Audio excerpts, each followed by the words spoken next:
할렐루야. 오늘은 10월 11일 금요일입니다. 오늘도 정시 매일 예배 함께 하신 성도님들 한 분 한 분 사랑하고 축복합니다. 다 같이 사도신경으로 우리의 신앙을 고백하며 예배의 자리로 나가겠습니다. 전능하사 천지를 만드신 하나님 아버지를 내가 믿사오며 그 외아들 우리 주 예수 그리스도를 믿사오니 이는 성령으로 잉태하사 동정녀 마리아에게 나시고 본디오 빌라도에게 고난을 받으사 십자가에 못 박혀 죽으시고 장사한 지 사흘 만에 죽은 자 가운데서 다시 살아나시며 하늘에 오르사 전능하신 하나님 우편에 앉아 계시다가 저리로서 산 자와 죽은 자를 심판하러 오시리라. 성령을 믿사오며 거룩한 공예와 성도가 서로 교통하는 곳과 죄를 사하여 주시는 곳과 몸이 다시 사는 것과 영원히 사는 것을 믿사옵나이다. 아멘. 다 같이 찬송가 286장 주 예수님 내 맘에 오사 우리 함께 찬송하겠습니다.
오늘 우리에게 주시는 하나님의 말씀은 호세아 9장 1절에서 6절까지의 말씀입니다. 함께 받들어 읽겠습니다. 이스라엘아, 너는 이방 사람처럼 기뻐 뛰놀지 말라. 내가 음행하여 내 하나님을 떠나고 각 타작 마당에서 음행의 값을 좋아하였느니라.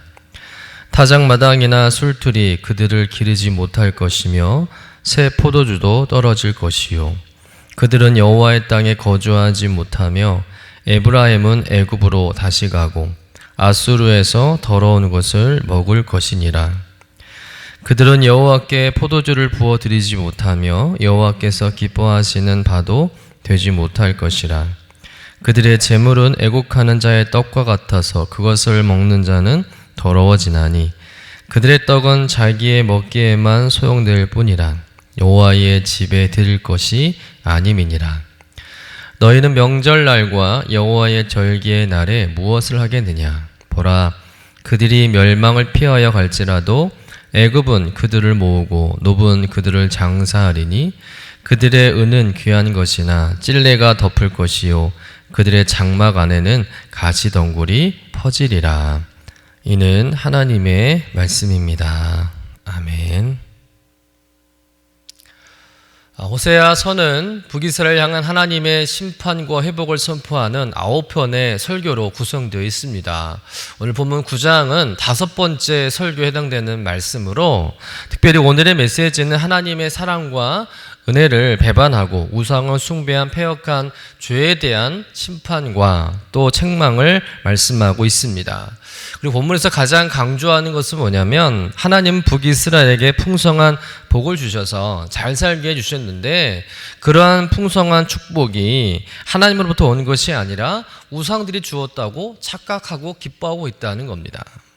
이러한 어리석은 이스라엘의 모습을 보시면서 하나님께서 한탄하시고 엄중한 심판의 말씀을 전하고 있는 것이죠. 우리 본문 1절의 말씀을 같이 읽어보도록 하겠습니다. 이스라엘아, 너는 이방 사람처럼 기뻐 뛰놀지 말라. 내가 음행하여 내 하나님을 떠나고 각 타작 마당에서 음행의 값을 좋아하였느니라. 아마도 지금 이스라엘 백성들은 추수를 마치고 거둔 곡식으로 풍성하게 먹고 마시며 즐기는 명절 중에 있는 것 같습니다. 유추하기는 이때가 초막절, 다른 말로 수장절이라고도 할 수 있는데, 이스라엘 백성들에게 초막절은 어떠한 절기입니까? 지금의 추수감사절 같은 것이죠. 지난 한 해 동안 농사를 잘 짓게 해주신 하나님의 은혜에 대해서 감사하며 제사를 드리는 중요한 절기 중에 하나입니다. 이스라엘 백성들의 3대 절기 중에 하나죠. 이스라엘 백성들이 반드시 지켜야 하는 중요한 절기입니다. 그런데 이날에 이스라엘 백성들이 함께 기뻐하며 먹고 마시며 축제를 즐기며 절기를 지키고 있는 거예요. 그런데 하나님은 이 예배와 축제를 하나도 기뻐하지 않으신다는 겁니다. 그래서 뭐라고 말씀하십니까? 이방 사람처럼 기뻐 뛰놀지 말라, 이렇게 말씀하시죠. 절기를 중단하라는 겁니다. 왜 이 중요한 절기와 이스라엘 백성들 향해서 하나님은 이런 말씀을 하실까요? 그 이유는 지금 이스라엘 백성들이 추수하고 풍성하게 농사를 짓게 된 것이 하나님의 은혜와 축복으로 된 것이 아니라 농사의 신으로 불리는 바알이 축복해 주어서 한 해 농사가 잘 되었다고 착각하고 바알에게 제사를 드리고 있었기 때문입니다.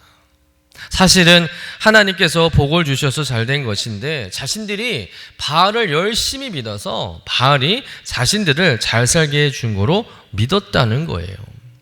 또 하나는 하나님께서 정하신 율법대로 제사를 드리는 것이 아니라 이방 사람들이 바알에게 제사를 드리는 것처럼 남녀가 어울려서 음란한 행위를 하고 술을 퍼마시며 쾌락을 즐기며 제사를 드리고 있었다는 것이죠. 하나님 앞에서 너무나 가증스러운 행동을 하고 있는 겁니다. 있을 수 없는 일이죠. 그래서 하나님은 이스라엘 백성들의 이 제사를 거절하시는 거예요. 책망하시는 겁니다. 하나님을 예배하고 하나님께 감사해야 할 중요한 명절을 바알을 숭배하는 방탕하고 음란한 광란의 파티로 만들어버린 것입니다. 그러니 하나님께서 너무 화가 나신 거예요. 도저히 역겨워서 하나님께서 볼 수 없었던 것입니다. 결국 하나님은 패역한 이스라엘에게 저주와 책망과 심판을 내리시게 되죠. 우리 본문 2절에서 3절 말씀 같이 읽어보겠습니다. 타작 마당이나 술틀이 그들을 기르지 못할 것이며 새 포도주도 떨어질 것이요 그들은 여호와의 땅에 거주하지 못하며 에브라임은 애굽으로 다시 가고 아수르에서 더러운 것을 먹을 것이니라. 타작 마당에서 먹을 것이 나오지 않고 술틀에서도 마실 것이 나오지 않도록 하시겠다는 거죠. 더 이상의 축제는 없을 거라는 겁니다. 광란의 축제는 끝났다는 것이죠. 앞으로 풍성한 열매를 얻게 되는 일은 없을 거라는 거예요. 이스라엘의 망함을 말씀하고 있는 것이죠. 또한 하나님께서 그 땅에 이스라엘 백성들을 거주하지 못하게 해서 과거처럼 애굽으로 가서 살든지 아니면 아수르라는 나라에 의해서 망하게 되어서 비참한 삶을 살게 될 거라고 말씀하고 있습니다. 당연한 결과입니다.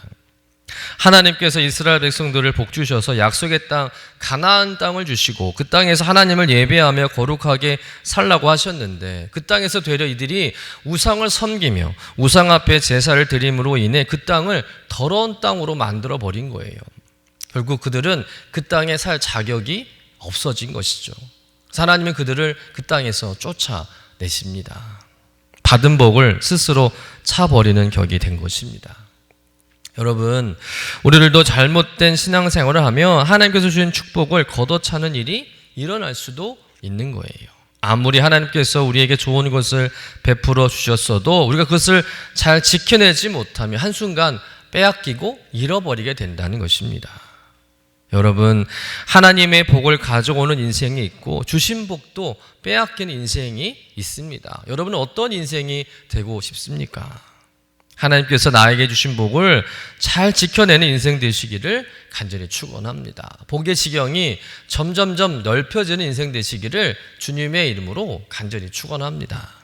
그러기 위해서는 오직 하나님만 바라보고 하나님만 예배하는 신앙이 되어야 할 줄로 믿습니다. 세상에서 아무리 잘 되어도 그것이 내 능력으로 된 것이 아니고 세상에 운이 좋아서 세상이 날 도와주어서 된 것이 아니라 하나님의 은혜로 하나님이 도와주셔서 된 것임을 늘 깨닫고 겸손히 하나님 앞에 엎드려 하나님께 감사하고 영광 돌리는 여러분 되시기를 주님의 이름으로 간절히 축원합니다. 4절에서 6절의 말씀은 이렇게 하나님의 심판을 받고 망하게 되는 이스라엘의 참담한 상황을 묘사하고 있는데요. 4절부터 6절의 말씀을 같이 한번 읽어보겠습니다. 그들은 여호와께 포도주를 부어드리지 못하며 여호와께서 기뻐하시는 바도 되지 못할 것이라. 그들의 재물은 애곡하는 자의 떡과 같아서 그것을 먹는 자는 더러워지나니 그들의 떡은 자기의 먹기에만 소용될 뿐이라 여호와의 집에 드릴 것이 아님이니라. 너니 명절날과 여호와의 절기의 날에 무엇을 하겠느냐? 보라, 그들이 멸망을 피하여 갈지라도 애굽은 그들을 모으고 노은 그들을 장사하리니 그들의 은은 귀한 것이나 찔레가 덮을 것이요 그들의 장막 안에는 가시덩굴이 퍼지니라. 하나님께 포도주를 부어드리지 못하며 하나님께서 기뻐하시는 바도 되지 못한다는 것은 이스라엘 백성들이 풍성한 수확을 해서 하나님께 예배드리고 제사 드리는 일을 하지 못할 뿐더러 그 어떤 예배도 하나님께서 받지 않으시겠다는 말씀이에요. 그래서 명절이 다가와도 절기가 다가와도 아무 의미가 없는 거예요. 이스라엘 백성들의 죄악으로 인해서 그들이 드리는 예배와 절기와 제사가 무가치하게 되었다는 것이죠. 나라를 빼앗겨 노예로 사니까 당연히 예배도 못 드릴 뿐더러 아무리 열심히 예배드리고 비싼 제물을 드릴지라도 하나님은 그 예배와 제사를 받지 않으시고 더 이상 이스라엘 백성들을 돌보지 않겠다는 겁니다. 뿐만 아니라 이스라엘이 멸망해서 애굽과 여러 곳으로 흩어져 살게 될 텐데 그들이 다시는 가나안 땅에 돌아오지도 못하고 그곳에서 죽게 될 것이고 다시 돌아올 줄을 믿고 가나안 땅에 숨겨둔 보물과 집들은 다 도둑맞거나 황폐해진다는 말씀이죠. 정말 철저한 패망입니다. 돌이킬 수 없을 정도로 북이스라엘은 완전히 망하게 된다는 말씀이죠. 결국 이 말씀대로 주전 722년에 북이스라엘은 아수르에서 철저하게 멸망하게 됩니다. 그것도 다시는 회복이 불가능하게 북이스라엘은 아수르에서 흔적도 없이 사라지게 되었다는 거예요. 솔로몬 왕 이후로 이스라엘이 북이스라엘과 남유다로 분열되었지만 바라기는 이 두 나라가 다시 하나로 연합되고 회복되어서 하나님의 구원의 역사를 함께 이루어갔으면 좋았을 텐데 안타깝게도 북이스라엘은 없어지고 그나마 남유다만 겨우 남게 되었다는 것입니다. 여러분, 하나님 앞에 제사 드리는 가장 중요한 절기에 바알에게 제사하는 것처럼 음란한 행위를 하며 더러운 제물을 드리는 이스라엘 백성들을 하나님께서 벼락을 치셔서 그 자리에서 다 몰살시킬 수 있었음에도 불구하고 심판하신다는 말씀만 하신다는 것은 아직도 하나님은 이스라엘 백성들이 돌아오기를 기다리신다는 거예요. 패역한 이스라엘 백성들에게 돌아올 기회를 주시고 있는 것이죠. 그러나 이스라엘 왕들과 백성들은 이런 하나님의 사랑의 권면과 경고를 귀담아 듣지 않았다는 거예요. 하나님 앞에서 가증한 일을 하면서도 너무나도 뻔뻔하게 굴었던 것입니다. 자기들 생각에 어떻게든 이스라엘 나라는 굴러갈 줄로 생각한 거예요. 아니, 바알이라는 신이 자신의 나라를 더 부강하게 잘 사는 나라로 만들어 줄 거라 확신했던 것이죠. 대단한 착각이죠. 결국 하나님의 경고의 말씀을 무시하다가 이스라엘은 철저하게 패망하고 말았습니다. 여러분, 하나님께서 기회를 주실 때 우리도 정신을 차려야 할 줄로 믿습니다. 빨리 돌이켜야 하는 것이죠. 하나님이 아닌 세상을 의지하고 믿다가는 돌이킬 수 없는 일을 겪게 되는 거예요. 돌이킬 기회를 잃어버리고 여전히 현재의 삶에 몰입되어 하나님을 잊고 살아간다면 결국 하나님의 진노와 심판을 피할 길이 없는 것입니다. 여러분, 하나님께서 경고와 회개의 기회를 주실 때 즉시 반응하고 돌이키시며 하나님의 백성답게 온전히 하나님만 예배하고 하나님의 말씀으로 살아가는 여러분 되시기를 주님의 이름으로 간절히 축원합니다. 끝으로 오늘 말씀을 통해서 우리가 중요하게 돌아봐야 할 것 한 가지가 더 있는데 이스라엘 백성들이 왜 그토록 하나님을 버리고 우상을 따라가냐라는 것이죠. 그것은 우상이 자신들에게 물질적인 풍요와 복을 줄 거라 믿었기 때문입니다. 그리고 물질의 풍요가 자신들의 삶의 최고의 즐거움이요 기쁨이라고 생각했기 때문입니다. 그리고 실제로 북이스라엘은 잘 살았습니다. 북이스라엘 여로보암 2세가 통치하던 시대는요, 솔로몬 왕 시대와 버금갈 정도로 대단한 번영을 누렸습니다. 정말 잘 사는 나라였어요. 그런데 그렇게 잘 살게 된 것이 하나님 때문이 아니라 바알을 잘 믿어서 된 것이라고 믿었다는 거예요. 그 잘됨은 진정한 형통함이 아니었던 것이죠. 오히려 멸망으로 가는 유혹이었던 것입니다. 여러분, 하나님 없이, 하나님과 상관없이 잘 살고 형통하고 모든 계획대로 잘 되고 있다면 한 번쯤은 우리가 다시 생각해 봐야 한다는 거예요. 내가 신앙생활을 제대로 하고 있지 않은데, 예배도 제대로 드리고 있지 않은데, 하나님과 영적 관계가 별로 좋지 않은데 내 삶의 물질이 풍성해지고 자녀들이 잘 되고 형통하게 된다면 그것은 하나님이 주시는 것이 아닐 수도 있다는 거예요. 마치 이스라엘 백성들이 바알을 섬겨서 잘 산다고 착각한 음행의 결과일 수도 있는 겁니다. 하나님은 그와 같은 우리의 풍요와 행복으로 인해 결코 기뻐하지 않으신다는 거죠. 언젠간 안개처럼 사라질 것이고 그것으로 인해 우리는 결국 하나님과 멀어지고 멸망할 수도 있는 것이죠. 혹여 세상의 복이나 잘됨이 나와 하나님과 관계를 멀어지게 한다면 그것 또한 진정한 복과 형통함이 아니라는 것을 깨달으시기를 간절히 축원합니다. 여러분, 악인들도 얼마든지 번영할 수 있습니다. 성경에도 보면 악인들의 형통함을 기록한 부분이 많습니다. 그리고 실제로 주변에도 보면 악인들이 우리보다 덜 잘 산다는 것을 보게 됩니다. 그러나 그들의 끝을 우리가 잘 알지 않습니까? 시편 1편 6절 말씀대로 의인들의 길은 여호와께서 인정하시나 악인들의 길은 망하니로다. 여러분, 악인들의 길을 따라가지 않기를 간절히 부탁드립니다. 하나님을 떠나 누리는 물질적인 풍요와 번영에 속지 마시길 바랍니다. 세상이 주는, 사탄이 주는 거짓된 풍요의 덫에 걸려서는 안 된다는 것이죠. 여러분, 지금 우리가 누리는 풍요와 번영과 축복이 하나님으로부터 시작된 것인지를 곰곰이 생각해보고 단순히 물질적인 번영과 세상적인 풍성함을 기대하는 신앙을 우리가 경계하고 하나님을 온전히 섬기고 하나님만 예배하는 거룩한 믿음의 백성으로 살아가시는 저와 여러분 되시기를 주님의 이름으로 간절히 축원합니다. 기도하겠습니다. 사랑과 은혜가 풍성하신 하나님 아버지, 오늘 말씀을 통해서 우리의 믿음을 다시 돌아보게 하심을 감사드립니다. 주님, 이스라엘 백성들이 하나님께서 주신 복을 잊고 우상을 섬기며 타락한 모습 속에서 우리의 연약함을 봅니다. 우리가 세상의 풍요와 물질에 마음을 빼앗기지 않게 하시고 오직 주님만을 바라보며 살아가도록 인도하여 주옵소서. 주님, 우리의 삶 속에 주신 모든 축복이 오직 하나님께로부터 온 것임을 깨닫게 하시고 그 축복을 감사함으로 하나님께 영광 돌리게 하여 주옵소서. 우리가 때로 잘못된 길을 갈 때 주님의 사랑과 은혜로 돌아올 수 있는 마음을 주시고 또한 회개의 기회를 놓치지 않도록 인도하여 주옵소서. 이 시간 우리의 모든 예배와 헌신이 주님께 합당한 예배가 되기를 원합니다. 하나님 앞에서 정결한 마음과 순결한 믿음으로 살아가며 세상의 거짓된 풍요가 아닌 주님이 주시는 참된 축복을 누리며 살아가게 하여 주옵소서. 감사드리며 거룩하신 예수님의 이름으로 기도드립니다. 아멘.